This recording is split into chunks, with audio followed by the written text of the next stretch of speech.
Welcome to Moments with Marianne. This is your host, Marianne Pastana, and I am so excited to be celebrating 10 years of meaningful conversations with you. As we step into our new primetime hour, it's such an honor to share this exciting new chapter with you. So whether you're starting your day out, headed to work, or listening from wherever you are, this hour is designed to bring you thoughtful dialogue, fresh insight, and inspiring stories so you can make every moment count. So thank you for being here with me today, and let's dive in. We're here today with special guest, Samantha Baltadonis, who's here to share with us her new book, The Quantum Blueprint. Align your energy, unlock your power, lead with purpose. What if alignment, not effort, is the key to unlocking your next level? I think many of us would be very curious about that, and today's guest is going to dive into just that. Samantha Baltadonis is an organization development practitioner, transformation coach, and systems strategist who bridges personal transformation with leadership and organizational excellence. Her signature system, Quantum Strategy, empowers human-centered leadership and business practices. With more than a decade of experience leading transformational change in one of the top Fortune 500 companies, Samantha specializes in blending energy, strategy, and execution to create regenerative change. So welcome to the show, Samantha Baltadonis. Hi, Marianne. Thank you so much for having me. Well, what an honor it is to have you here and to talk about this. I mean, my goodness, what a great book. So what does the Quantum Blueprint represent, and how did this concept come to you? Thank you. Yes, the quantum blueprint really represents the intersection between who you are as a person, as a human being, and how that affects how you show up when you're presented with an opportunity to be in a formal position of power. I came to the idea through a combination of my own personal transformation. I was born into an environment that fundamentally challenged who I thought I could and should be versus what I felt like the world was telling me.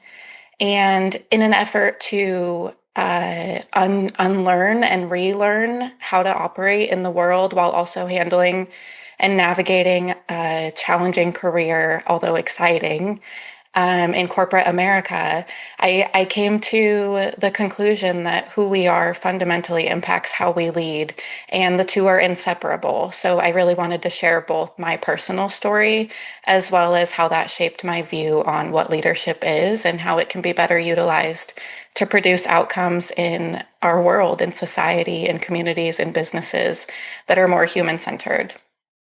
So to dovetail with that, I know in your book you talk about how survival patterns, survival-based patterns often shape leadership behaviors without awareness. What are some of the common patterns that leaders fall into? Yes. So I'd say two of the most common are probably control and overfunctioning. So think of the leader that needs to review every document before it goes somewhere, or needs to attend most, if not all, meetings inside or outside the organization to ensure that things are happening the way they think they can and should be happening. Another way that this might show up is avoidance and approval seeking.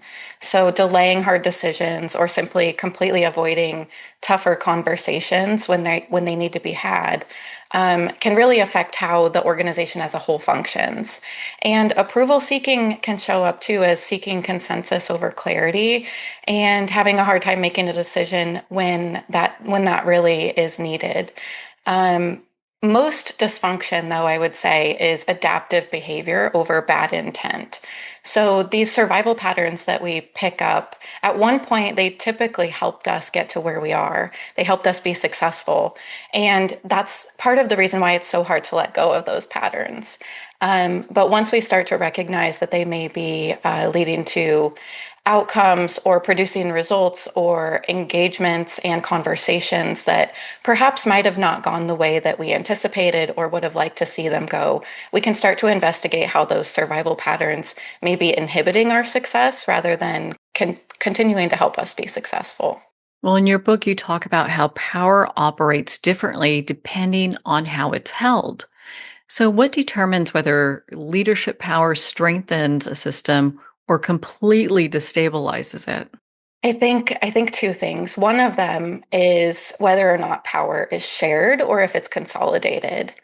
I think when we historically think about leadership and power, we think about CEOs and the head of an organization or decisions that need to be made by one single individual. So the opportunity to look at power as something that can be shared across an organization to create exponential levels of intelligence among the people that are in that system is one way that can either strengthen or destabilize it. Another way is the coherence of the leader and the person that has this positional authority in the organization. When you show up in a room and you're aligned with both, and your behavior is aligned with both the goals of the organization, but the goals of the organization also align with your values, at least to some extent. As a human being, there's a different felt experience for the people in the room when what you say, what you do, and how you show up, and the systems and policies and processes when that within that organization function to either continue moving towards what we say is important or create friction and misalignment with what we say is important versus what we're actually doing. That's such a big deal. I mean, so often people get into leadership positions, maybe never realizing how that works, and it seems like they can either take it a few different ways. What would be your best suggestion if someone's new to leadership, how they can step into a place of authenticity and really fulfill that role? Absolutely. I think one of the things we may misunderstand about leadership today is that it's not about managing others, it's more about managing ourselves. And as we move through the world, and especially when we're in a position of power, understanding who we are underneath the position that we occupy allows us to respond to situations where our values are going to be tested or we're going to be asked to do things that may or may not be ethical, illegal. And in those moments when we can draw on our own inner authority to say that this is either okay or not okay, and then be willing to have, again, that tough conversation in that moment, really relies on the foundation that you have and the strength that you have to lean on your own values, character, and your purpose in that moment and over the long term. That's such an important piece. I know we've talked about many different things at this point. How would you define quantum leadership? How is that really different from traditional leadership models? Thank you for the opportunity to address this one. I think there are a couple of ways to think about it. Quantum, from a scientific perspective, is a very small detail. So I think of quantum leadership as some of the smallest things we can do, both internally within ourselves, but within the organizations and the systems that we have the opportunity to be a part of, to perhaps shift the experience of the people that we are coming in contact with and how that system functions overall as a result. The other element is somewhat of the energetic piece, which is it touches on both the felt experience that, and this gets back to my personal story and where the intersection comes between personal and professional. But as a young girl growing up, being very sensitive and attuned to my environment, and then having to experience that sensitivity, if you will, in a corporate environment was at one point something that I thought of as a significant barrier to potentially being successful. What I've come to realize is that that sensitivity and that awareness, the extra awareness I can bring to an organization, a room, is actually a skill set that can be cultivated by anybody. And it's something that precedes emotions, but a lot of people have referred to as perhaps intuition.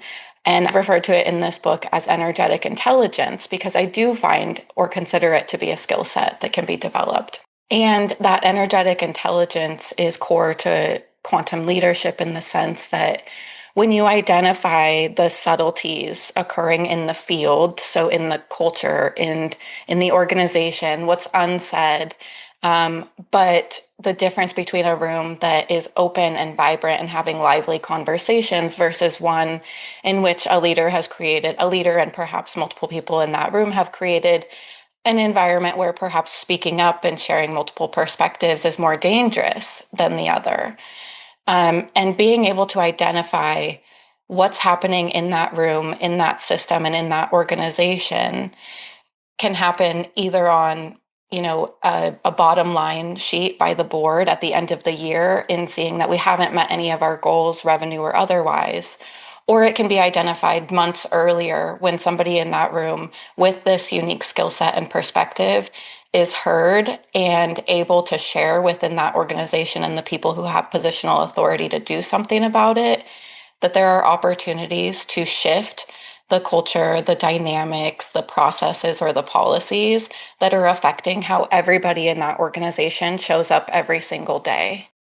Yeah, it's such a big difference how a good leader can really just elevate an organization, and a bad one can just take it right down.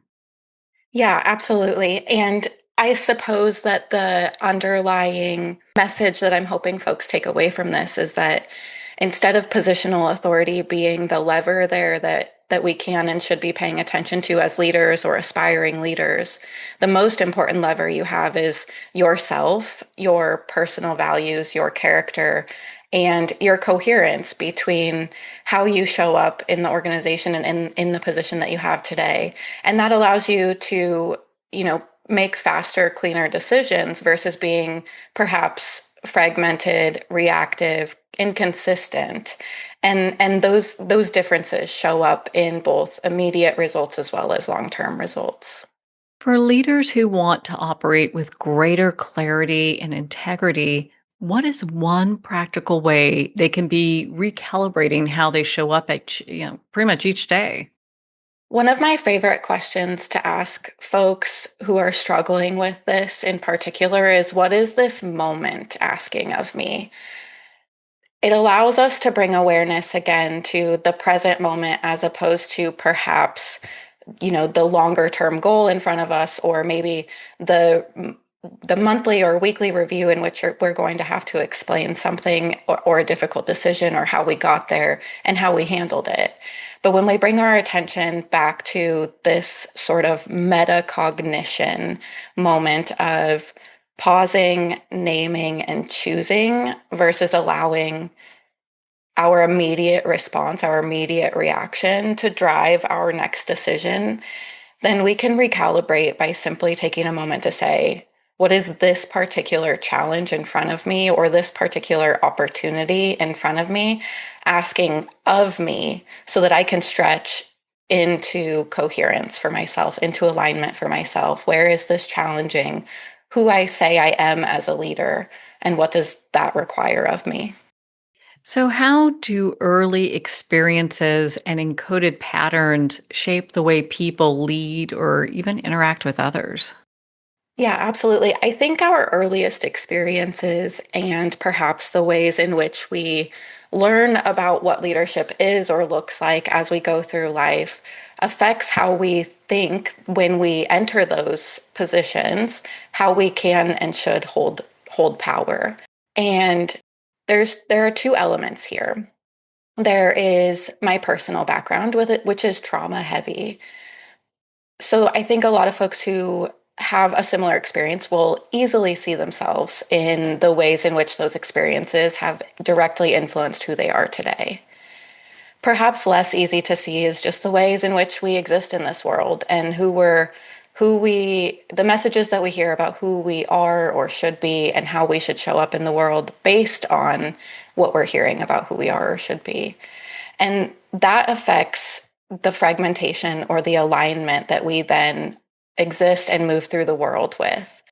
As we experience and go through different opportunities that are going to challenge or present opportunities to exercise power, then we have an immediate default based on those messages that we absorbed through either our earliest lived experiences, and whether or not those were considered traumatic can be completely removed from the conversation, I believe, because it's still applicable to how we grow up in the world and the messaging that we receive. And unless we investigate that messaging, then that default is going to remain that default. And what I'm encouraging leaders to do now is investigate our default responses, our default definitions of leadership, our default definitions of how power can and should be utilized, and instead look at the opportunities and how we can use the power that we are afforded to perhaps create something new and exercise and share power in a different way. We're in such a different age. I think encouraging leaders to heal their own wounds and show up as a whole person is something that we're kind of almost late coming to the table with in this discussion, but it needs to be had. Yeah, absolutely. And I think one of the most interesting responses I've had so far from folks who have read the book is whether or not they can see themselves in it. And some feel like perhaps maybe it's more driven to, folks who do have a trauma heavy background. And in those conversations, I really encourage them to investigate just the ways in which the world has asked them to be somebody that might not be exactly who they feel like they are, right? For me, for example, I feel like the world has expected me to be for one of the ways I've addressed this or seen this come up in my own professional experience is that I have a pretty masculine approach to leadership, but I am otherwise presenting fairly feminine. And as I was going through my graduate program, I learned something about role congruity bias and the ways in which we have these default perspectives and views on exactly what or who should occupy specific roles in society. And that can range from nurses, lawyers, doctors, teachers, all the way to business and who can and should be a leader. The opportunity to investigate where those biases come from and then take the time to ask ourselves, despite the world thinking this is who and how I should be, what am I going to do about that? What's true for me? How am I going to show up? And this gets back to your question around what quantum leadership is and how it is different. The coherence between your head and your heart scientifically produces a different electromagnetic frequency that can be felt by the people around you. So if you're not taking the opportunity to address, whether it's rooted in trauma or simply rooted in messaging from society, where those initial thoughts about who we are and how power is exercised and utilized, then we don't have the opportunity to course correct. And I think in this current moment in time, we are presented with so many opportunities to either go along to get along, if you will, or be a catalyst for change. And one of the calls to action within this book is that we each have a role to play in where we're headed from here as a society. And while some of us may be finding ourselves in business, some of us may be finding ourselves in the public sector, and serving in other ways, we each have a role to play. We each have people that only we are going to be able to get through, and to talk to and to have engaging and productive dialogue with, to come up with new and innovative solutions to really carry us forward into a completely new age of not only business and society, but leadership and power, and how that's utilized to benefit all of us, our society, our communities, rather than a consolidated few. Now, I know we've talked a lot about your book, but one of the things I want to make sure that we touch in on is energetic intelligence, because I know it's such a central part of your framework. What Mhm. is it, and how can leaders use this to be more clear in their communication and leadership skills? Yeah, absolutely. So, energetic intelligence, I describe it many ways. It can be awareness of the subtle cues in the environment. It is a way to detect misalignment before the metrics or your deck is going to show it. It improves timing and precision for interventions and how you want to respond to issues that may be coming up in an organization or even in your personal life. So I'd say to connect it to the quantum element as well and what quantum leadership is in particular.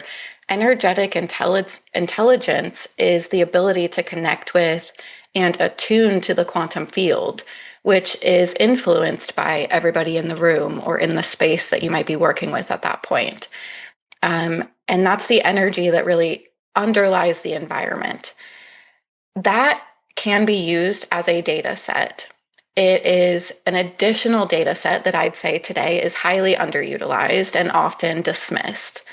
But when we learn to use that data set first to explore ourselves, we gain the skill to then be able to leverage that data set as an input to develop insight, to understand not only how we can live in alignment with ourselves, but how we can live in alignment with our collective purpose in this moment.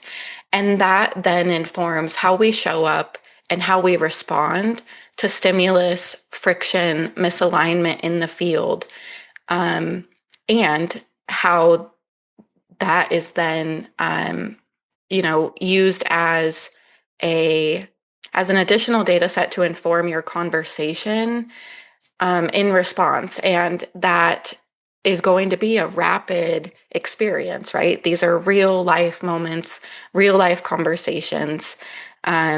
So these are millisecond type of experiences. But as you exercise energetic intelligence and use it to inform yourself and your decisions as an additional data set, not the only data set, you begin to strengthen it just through experience. And you begin to have a different perspective, an earlier awareness, a deeper awareness to then detect signs within the organization, within yourself, and approach conversations with people within the organization in a way that is regenerative and proactive to address issues that could become large barriers to success further down the road if not addressed earlier. So it gives you an opportunity to move further upstream and have some of those tougher conversations perhaps before they're really tough. So, what are some signs that a leader may be out of alignment, even if they kind of appear super successful on the outside? Yeah, absolutely. I would say this is where, multiple data points are important. So I can't say for certain how somebody else feels, but I can say for certain how somebody else's presence affects me. And that's the data set that you have to look at. If a leader perhaps seems very grounded, put together, says all the right things, but then you get into a room and perhaps there's somebody who really wants to encourage innovation, but anytime a new idea is brought up, their response is dismissive, avoidant, let's not discuss that now. So the dissonance between what is said and what is done through behavior is an area to test your energetic intelligence. It's an opportunity to gauge what are you perceiving versus what is actually occurring. And that's why it's just an additional data set, because the concrete things that we can see, such as the behavior, such as the policies and the systems that are put in place, those are going to be either affirmations or conflicting data for whether or not that leader is truly aligned to the values that they say that they share and the goals of the organization that they seem to be promoting. What would you like readers and our listeners to take away from your book, The Quantum Blueprint? I think in true full circle fashion, I would like to encourage them to investigate the connection between who they are personally and how they're showing up at work, what they have chosen to do with their life, and where that may be out of alignment, and where the current moment in time might be encouraging them to investigate a new path forward. Well, Samantha, my goodness, you're such an inspiration. Where can our listeners connect with you and be part of your community? Thank you so much. LinkedIn is fantastic. And then, of course, my website, sbaltadonis.com. And if you have any questions for me, you can always reach out to my email, which is available at my website. Well, Samantha, thank you so much for taking the time to be on the show with us here today. Thank you, Marianne. It was wonderful to be here. Make sure to visit Samantha's website at sbaltadonis.com for more information on her work and to be part of her community. Well, we're at the end of our time today. I'd like to thank everyone for tuning in. You're listening to Moments with Marianne, where we make every moment count.